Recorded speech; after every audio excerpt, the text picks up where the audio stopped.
Good evening, everyone. I'm Megan Fox. I write with pjmedia.com. Welcome to my YouTube channel, Megan Fox Investigates. Tonight, we are having a very serious conversation with some serious experts on And Just Like That. Tonight's special collaboration will feature Miranda Hobbes Wig, Real Housewives Recaps, and Cate the Great Beauty, doing her best impression of Samantha Jones. And tonight we're focused on all the bad fashions, and boy, were there a lot. The Fashion Disaster Happy Hour is here.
All right then, shall we get started? First up on this special program is my part 1 interview with Miranda Hobbes Wig. I found out after taping this recording that Miranda Hobbes Wiggy has had to go into the Wigness Protection Program because of all the things she's been spilling about And Just Like That. Welcome to the program, Wiggy. Thank you so much for being here. Hey, Megan. Thank you so much for having me. I'm a huge fan of your YouTube channel. As far as I'm concerned, you're the real Megan Fox. The one who's marrying Machine Gun Kelly is just a poor man's substitute. Thank you, Wiggy. I appreciate that. You have no idea how difficult it is every time I go to the grocery store and they see my credit card. I have to have the conversation every time. No, I'm not that Megan Fox. You would think they could tell us apart. So, Wiggy, I know that you're an expert on all things hair, and I had a question about Sarah Jessica Parker's hairstyle in the last scene when she's on the bridge in Paris, and she has that giant thing wrapped around her head. It looks like bread on top of her head. Did you have much interaction with Sarah Jessica Parker's hair pieces, and what can you tell us about that scene? The ash dumping scene they decided to use is actually a huge improvement from the original concept. They were going to place a giant neon sign on her head that flashes, "My husband died." Oh, well, that would have been par for the course. The dress and the hairstyle really don't make any sense unless you saw the scenes they cut out with Mr. Big in Paris. That confusing dream sequence was originally supposed to be a flashback of when they came back to Paris and held hands at a cafe. They were eating croissant and French twist. And the top of her dress is designed to look like a croissant, and her hair is designed to look like a French twist. That tiny Eiffel Tower bag is only holding Big's left hand. Well, now that makes more sense. So many of us were saying, how could he have fit in that tiny little bag? So tell me about your favorite Carrie looks. Personally, my favorite Carrie hair story was the Diwali episode where she's wearing that flower mohawk. They spent a fortune on those flowers and several hours getting them woven into her hair like that. But I thought the whole look was pretty true to the character. I mean, I love that scene where she's at the family house, upstaging everybody with her giant flower poodle head and calling her lehenga a sari. Classic, charming Carrie. All of her looks are so iconic. Wiggy, we saw in the documentary that it appeared that Molly Rogers had a lot of animosity towards Michael Patrick King. What can you tell us about that? She called him a hat killer. What can you tell us about the behind the scenes interactions between those two? Oh my God, did you see that part of the documentary where Molly reads that poem that she wrote? I mean, how great was that? You're a writer, Megan. I have to assume that game recognizes game, right? It was definitely interesting. I personally found it a little disturbing that she had written about Michael Patrick King being dead and buried under Carrie's closet. Michael Patrick King hates Molly. I mean, he just does. Not as a person, but as the costume director. And he should. Molly Rogers is famous for two things.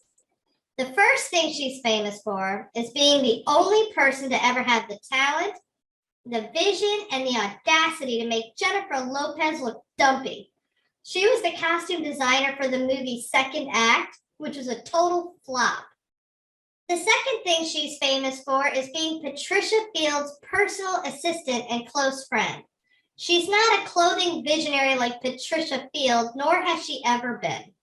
Molly Rogers is phenomenal at taking your coffee order. Like, she will get it perfect every single time. But she has zero idea what she's doing around these clothes. We'll come back to my part 2 interview with Wiggy after this break because we've found breaking news. I've been given exclusive footage of behind the scenes with Michael Patrick King and other members of And Just Like That discussing the fashion on this show.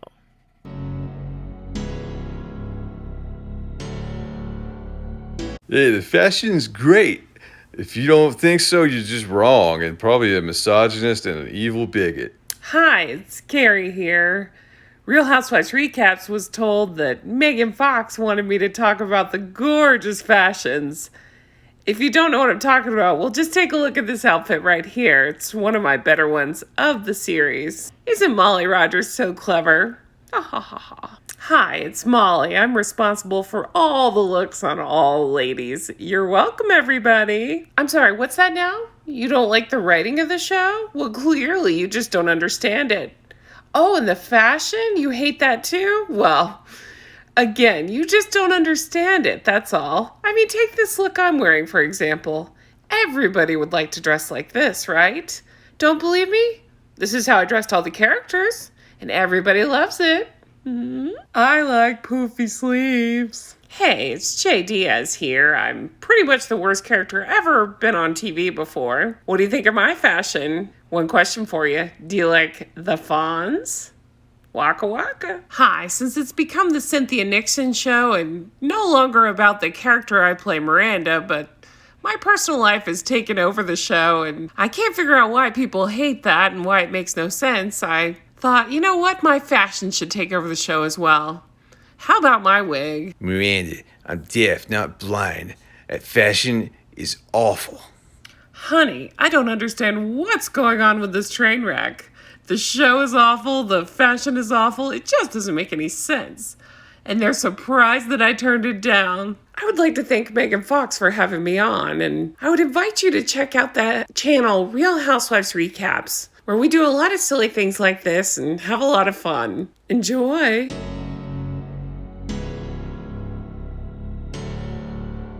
Wow, Real Housewives Recaps really always has the inside information.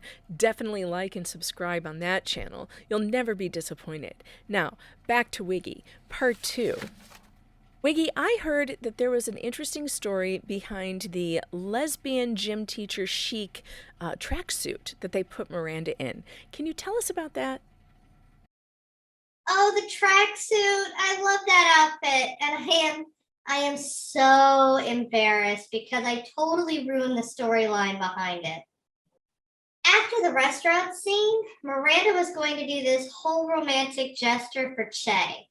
They were going to show another one of those weird Che Diaz pride rallies where only like 20 people show up. So picture this. Miranda dramatically cuts through the crowd, signals the sound guy, runs up on stage, throws down a piece of cardboard, and starts to pop and lock while the sound guy plays No Sleep Till Brooklyn from the Beastie Boys. Cynthia Nixon practiced this performance for months, and no joke, Megan, she really knows how to pop and lock. She even learned how to do some pretty impressive breakdancing moves, but every time she would dive into a head spin, I kept falling off over and over again. I feel so bad that I ruined this whole magical moment. Wiggy, one of the things that Kim Cattrall said about the working on the show is that there was a real Mean Girls aspect to it. Did you have any interactions with the characters, the cast members that would be considered a toxic work environment? These bitches cry a lot and they don't like newcomers. A lot of times they'll look at me and say things like, "Look what the cat coughed up." Harsh. Sarah Jessica Parker also had a special room built for any negative discussions or crying. She calls it the quiet room. It's like a green room, only the walls are soundproof, and instead of snacks and beverages on the coffee table, there are just these long rails of Adderall. Kristen Davis uses that room once a day for about an hour so that she can ready herself for her scenes.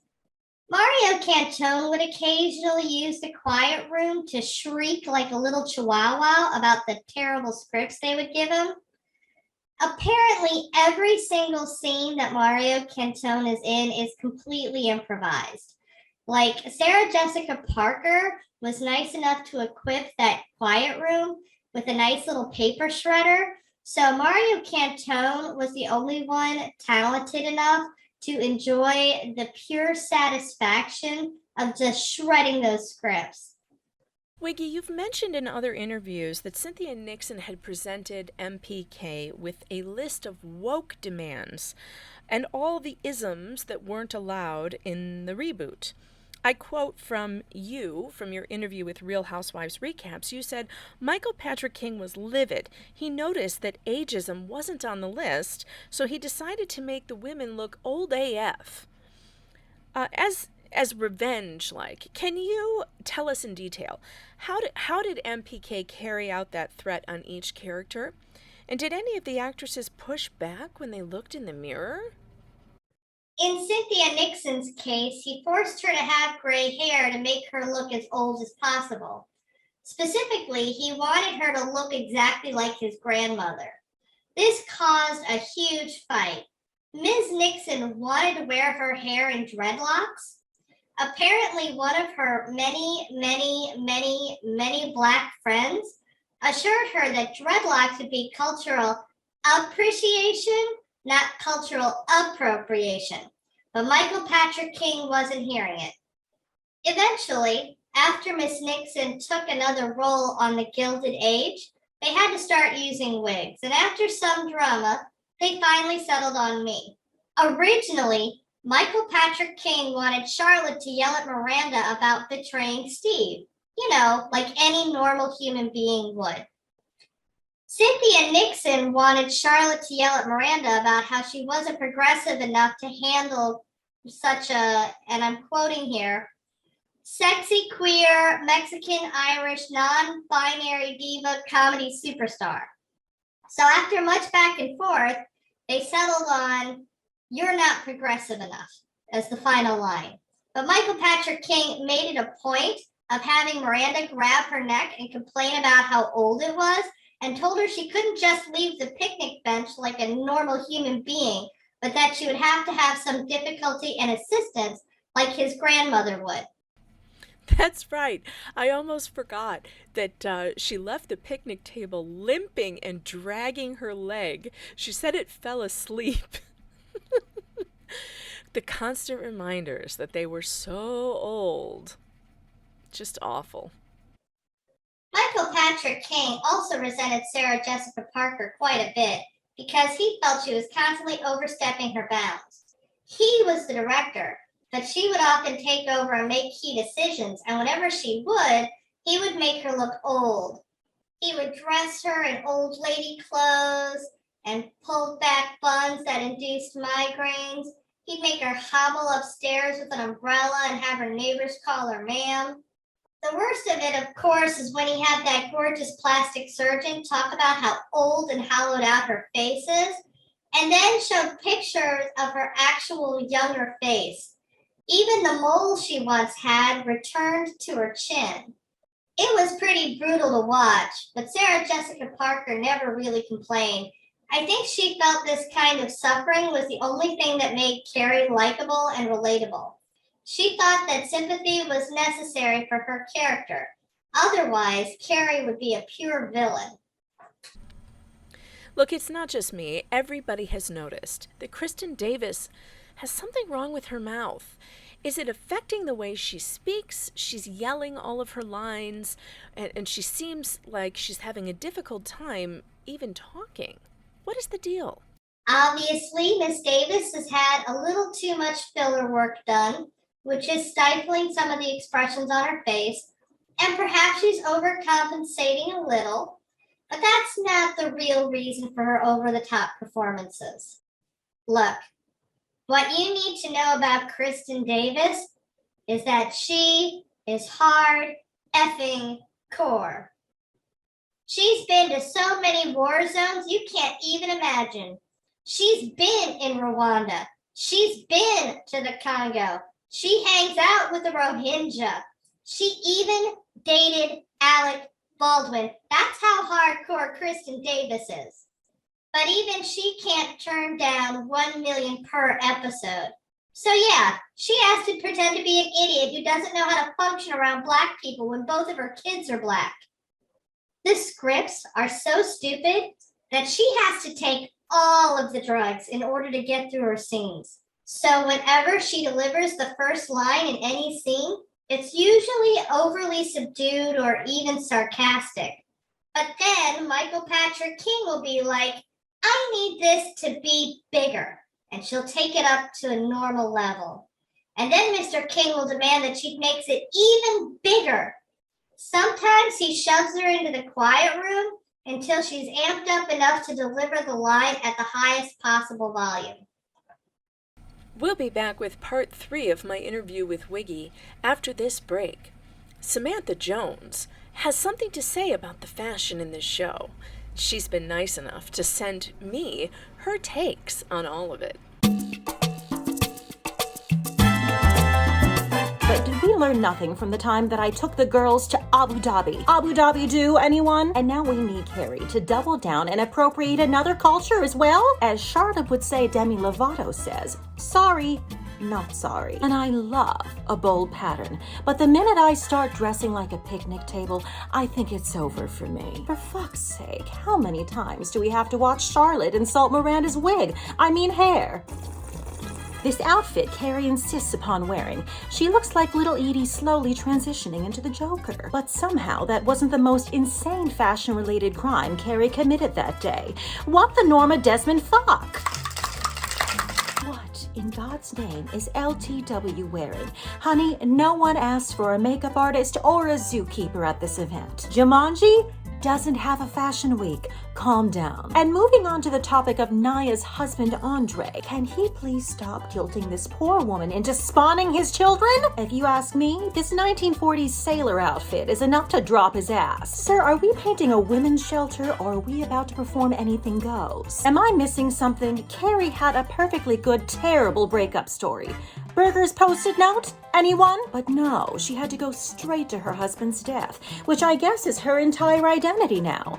Carrie the overdressed widow. Jackie no. Miranda's supposed to meet Chase's family, and she shows up looking like their abuela? I mean, it wasn't great when she was walking around with a backpack full of mini Tito's bottles, but nobody needs to see her with a purse full of Werther's Originals. And Che.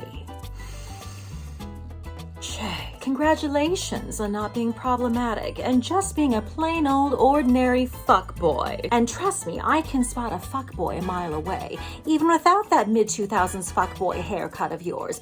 Vanilla ice cold, he's more than happy to let you keep it. What is Jackie wearing? I mean, my God, it looks like he got into a drunken bar fight at a sip and paint. And that's nothing to say of his earlier decision to walk the streets of New York looking like Parappa the Rapper. Who is this fashion god? I love a turban.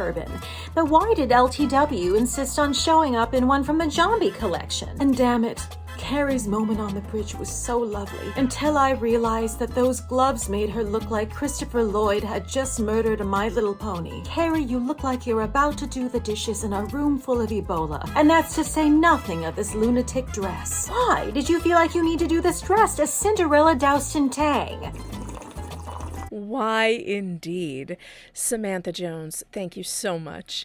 And those of you who have not subscribed to Cate the Great Beauty, seriously do it right now. Get over there, like and subscribe on that channel because Cate is amazing.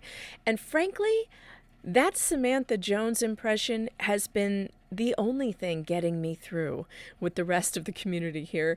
One of the only things getting me through this nightmare of the reboot that should never have been made.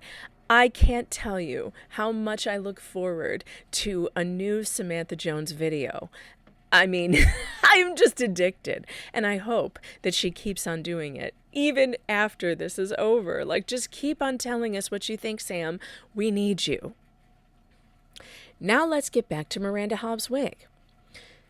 Wiggy, what is the deal with the makeup director? I'm sure that you have spent some time in the makeup chair with Cynthia Nixon. What happened with her makeup when they decided to make her look like a drowning raccoon? We've never seen that kind of eye makeup on Miranda before. What the hell was that all about?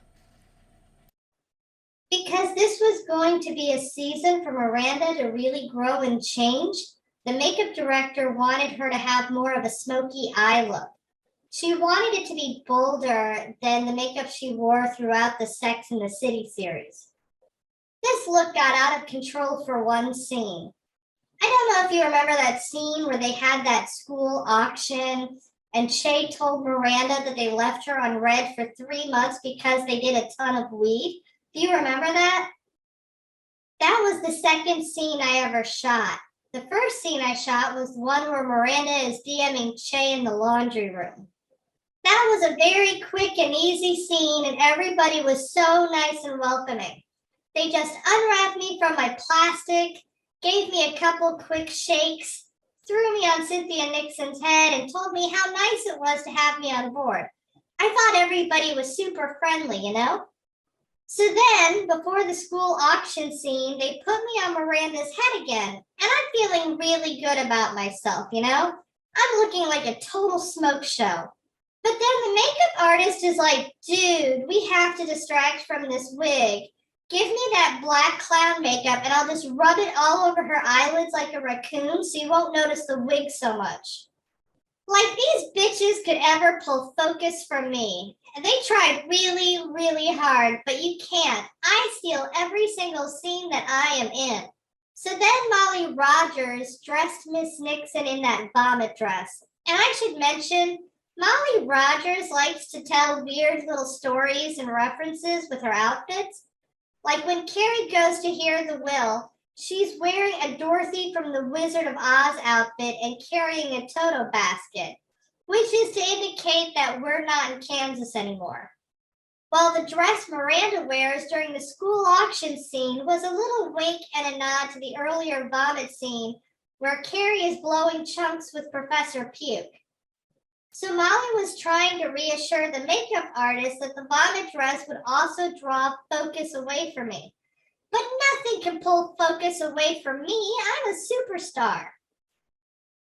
Despite our rocky beginning, the makeup artist and I eventually became very good friends. She even started tweeting out Miranda's eyebrows to draw even greater attention to my cute little scene part.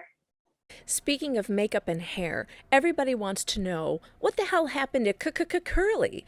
Why have they straightened her hair and put in heat styling when she has natural curls? I mean, why are they straightening it all the time? And don't get me started on that bun ratchet strapped back onto her head. What the hell? If you recall, one of the thesis statements from the original Sex and the City series is that essentially there are curly-haired girls and there are straight-haired girls. Carrie with the curly hair versus Natasha. The idea being that curly-haired girls are more wild and fun. Well, Michael Patrick King wanted it to be extremely clear from the very first scene that this show would not be wild or fun at all.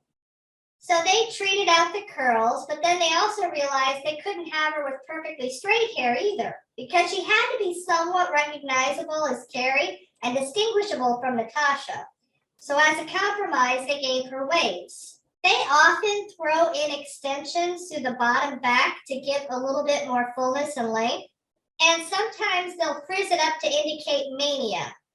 Or they'll slick it back into that tight little migraine-inducing bun to make the audience feel a little depressed. But that's what the show is about, right? Joylessness. We learned in the documentary that Sarah Jessica Parker has everything from the set from Sex and the City in a storage unit somewhere in Queens. I was very concerned that you would end up there because it seems like anything that isn't nailed down on set just ends up in her storage unit. How did you escape being thrown into that storage unit after filming wrapped? I am extremely fortunate because I was rescued by a Chick-fil-A representative who took pity on me. Chick-fil-A?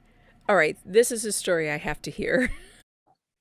It's a bit of a wild story, but let me explain. You see, product placement is normally taken very seriously by most brands. If you're going to feature a product in a television show, there's normally a brand representative and even an attorney who will need to know every detail about how that brand is going to be depicted in a scene. A lot of times, they will require scripts of the episode. Almost always, they make the production company sign a very long contract about how the brand can and cannot be represented in accordance to that brand's core values. And about half the time, there's actually a brand representative on set to make sure that everything is on the up and up. Now, Michael Patrick King created this entire series just to sink the Peloton company. The pedal on his own Peloton bike fell off during one of his workouts and scraped his ankle. So Mr. King decided to kill off Mr. Big just so that Peloton would lose sales and its reputation. Now, he naturally assumed Peloton would do their due diligence and he would have to create a fake knockoff Peloton brand in order to get away with his greater conspiracy. But somehow, Peloton has the dumbest representatives ever. They did zero due diligence and let their brand get trashed again in another heart attack scene on that show, Billions. So Michael Patrick King was feeling powerful. He got away with everything he wanted to and then some. So he decided to start messing around with other brands he didn't like. For example, he really hated Diet Peach Snapple. But the Snapple people actually did their due diligence.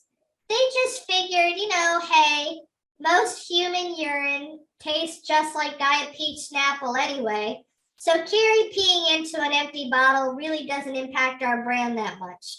They let it happen, So then Michael Patrick King wanted to see what else he could get away with, He thought it would be hilarious to have a Chick-fil-A bag in the background during that infamous fingering scene in the kitchen. He told Chick-fil-A that there was going to be a scene that everybody was talking about and that it was going to be a very tame love scene because everybody is fully clothed. At first, Chick-fil-A was okay with it, but they insisted that their representative, Melissa, be on the set during filming. When they started filming the scene, Melissa totally lost her shit. She stormed onto the set and quickly grabbed the Chick-fil-A bag off the kitchen counter. In all the commotion, I fell off Miranda's head. Now I was very traumatized from filming the scene, and I was shaking on the ground, crying. Melissa picked me up and dusted me off, and then she got right up in Michael Patrick King's face. Now, Melissa is an attorney, and she demanded that no Chick-fil-A be represented in the series. She insisted on my behalf that they use a stunt double wig for all of these traumatic fingering scenes. And she assured Mr. King that any NDA I ever signed wouldn't be worth the paper it was written on because I'm not even 18 years old yet. I was manufactured in 2020. So she started representing me pro bono and helping me to make my work environment as comfortable as possible. She even let me stay at her house sometimes. She's really the hero of my life, and because of her, I was completely spared from Sarah Jessica Parker's storage unit. I have it on good authority that Michael Patrick King is watching the hate watching YouTube channels. And I've heard that he's very, very angry with what you've been spilling and maybe looking to retaliate. Have you experienced any retaliation? Wow, that's really interesting. I didn't know that. But I'm not worried. Melissa keeps me totally protected. I can't be held to an NDA, and my fibers are made out of 100% urethane. I'm indestructible, so he couldn't even burn me to death if he wanted to. We've all gotten to know Samantha Irby a little more than we wanted to. And I wanted to know, did you ever see Samantha Irby eating tacos out of her purse? No, I never saw the tacos. She would bring this big purse of hers into the bathroom and then just disappear for at least an hour every day. Samantha Irby is very open about this practice and her Crohn's disease and her IBS, so she will wreck a toilet. There was this one single unisex bathroom at the very end of this long hall that nobody ever went into because we all understood that particular bathroom was only ever for Samantha Irby. Everyone avoided that hallway like the plague, except occasionally you would see a janitor walk out of there looking like they just witnessed a mass murder. I think one of the worst moments in the show, fashion speaking, was Carrie's smoking outfit. Why the hell didn't anyone in that writer's room kill this before it got on the air and everyone saw Carrie Bradshaw looking like a Russian cleaning lady? They all loved it. They all really, really loved this stupid gag. By the way, Rachna would walk around the parking lot in a hoodie, sunglasses, and gloves. Regular gloves. She never wore 3 babushkas and dishwashing gloves and a muumuu and unbuckled shoes. But they laugh hysterically about this bit every single time. They think it's brilliant. Frankly, I think it's idiotic that nobody who produces or performs on this show has ever heard of an odorless vape. My fibers now stink of weed because they can't give Che a vape.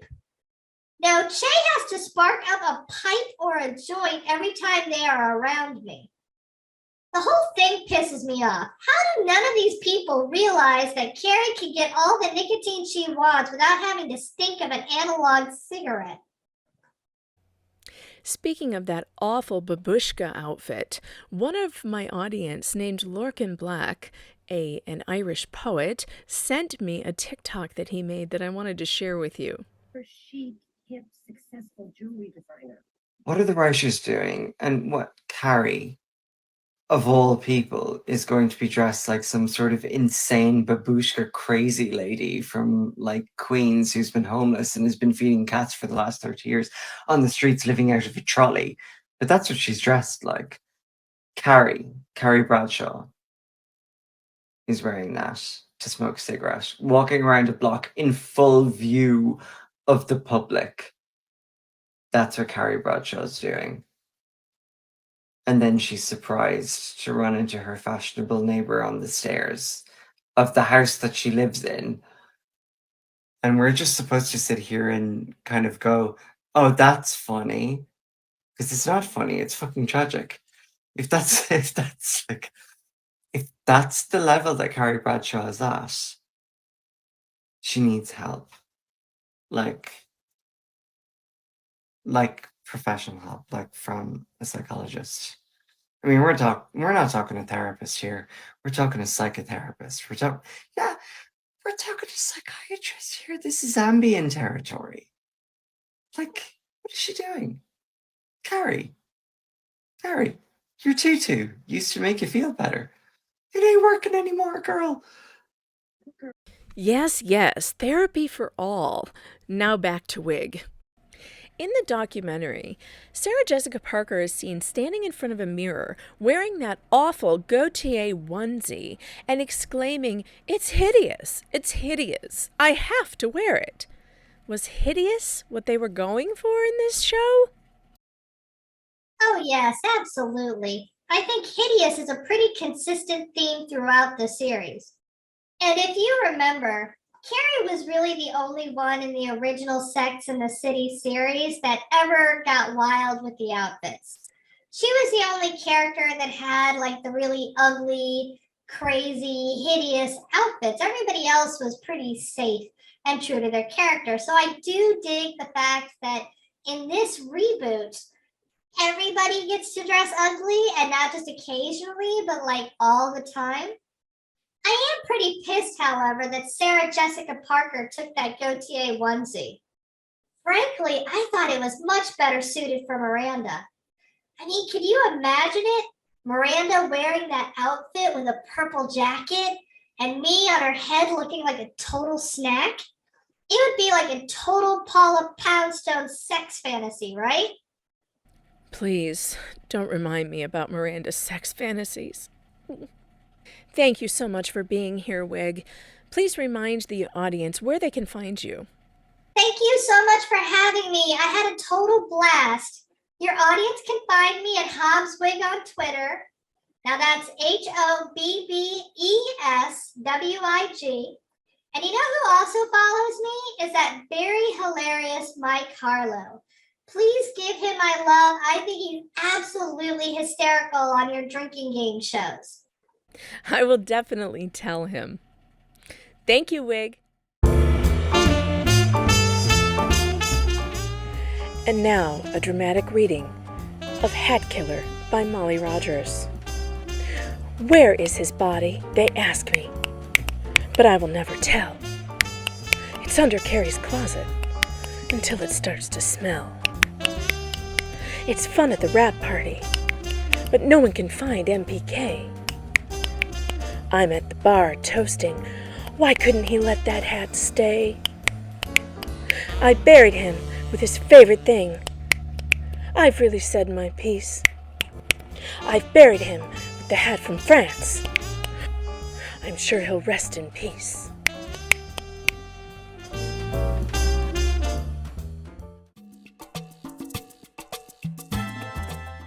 Number 6. The hats. I'm with MPK. The hats are terrible. During Sex and the City, we would occasionally have to endure weird hats on Carrie, but they sprinkled them sparingly through 6 seasons so it didn't become a predictable trope. It wasn't until the first movie when they put a bird on Carrie's head that the audience started to rebel. Seriously, what was that? But in Just Like That, the hats became so distracting, it was as if they were their own character. Nothing about these hats made any sense. The fact that MPK only killed one hat out of the 8,000 hats Molly Rogers insisted on plopping on Carrie's head is kind of amazing. He should have killed them all. Number 5. The layers and over-accessorizing. Why is Carrie always in 18 layers and strapped with bags, belts, hats, and gloves? She looks like she's drowning in her clothes. Sarah Rutson, 53, a respected fashion director once in charge at Hong Kong luxury department store, said, "It's actually a total mockery of style full stop, let alone women over 50 looking like sad jokes playing dress-up." Carrie's over-accessorized looks did remind me of myself at 5, playing in my mother's closet. It's a whole mess. Number 4. The menswear. Carrie Bradshaw was always so feminine. She never shied away from frills and flounces. She even wore a freaking tutu. How did she go from super girly to power lesbian? What was with the suits and the oversized jackets? These looks are not only bad for Carrie Bradshaw, but I think any woman wearing this boxy, unflattering bullshit should seek the help of what not to wear immediately. Number 3. Did the circus come to town? If we weren't told that we were watching a Sex and the City reboot, I would have thought this was a reboot of Barnum and Bailey's Big Tent Circus. There were so many looks that could be handed out at clown college, it would make Ronald McDonald jealous. Rainbow pantaloons? Seriously? Then there were the various tents with belts strapped around them. The whole thing made me want to shove all of them into a clown car and have it towed to the impound lot. Number 2. The giant puffy sleeves. Please stop trying to make this a thing. We all decided in 1990 that puffy sleeves were a fun experiment that was now over. Don't bring them back. Let them live happily in 80s movies. I might have forgiven the outrageous sleeves if the show had any actual fun in it. But without the fun, the sleeves were just mocking us, reminding us of a time in America that was fun, but is now not allowed under any circumstances. There will be no jokes, except these massive sleeves. Number 1. Carrie, the crazy lady. Remember the crazy lady Carrie sat next to in a diner who put lithium on her ice cream? The writers of And Just Like That have turned Carrie into that woman. She's wandering around the block in 3 babushkas and rubber gloves with unbuckled shoes, muttering to herself. Or she's smearing green face masks on herself and answering the door to strangers, walking around with a flamingo on her head, peeing on herself and vomiting in the street. What's next? Eating pizza out of the garbage? What could possibly happen in season 2? Carrie gets admitted to a psych ward? Carrie needs therapy, and now the audience needs therapy after being subjected to the total destruction of a show and characters we all loved. Personally, I'm going to pretend it was all a bad dream, and Carrie and Big are still cooking together and listening to that album collection. This series happened in an alternative universe where Superman is bad and Lex Luthor saves the world. Thanks for hanging out with me tonight, and thank you so much for being a part of this live chat. This community is so much fun. Don't forget to send me more articles you want me to read to you. You can reach me at meganfox.writer@pm.me. I am also collecting your thoughts and videos. If you have something you want to get off your chest, please send them to me, and I'll read or play the best ones.